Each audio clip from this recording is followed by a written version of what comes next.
It's not much bigger than a soda can, and in some states, law enforcement can stick a GPS on your car while it's in your driveway and track almost every move you make. And they don't always need a warrant, according to a recent ruling by a federal court handling the western U.S. In 2007, drug enforcement agents in Oregon hid a GPS on the Jeep of Juan Pineda Moreno, suspected of growing marijuana.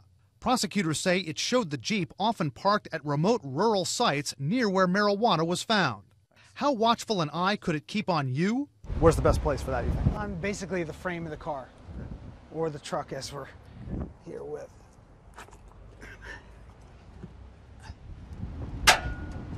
I tested a GPS tracker on our CNN vehicle with veteran private investigator Mike O'Connell. He's been using them for years, mostly to track spouses suspected of infidelity. His GPS may not even have the same capabilities as those used by law enforcement. Now Mike's going to show me just how sophisticated this device is. He's going to track me from his office right up there as I get into the car and drive away. And I've got Mike on the phone here. O'Connell follows me at every turn while I question him on speakerphone. How far can you track me on this thing, Mike? I can track you throughout the country with this device. Also, if you were to get on some sort of boat or yacht and went to an island, it would continue tracking you. And for how long can you track someone on this device? This device has a life battery for about 2 weeks until I have to recharge it.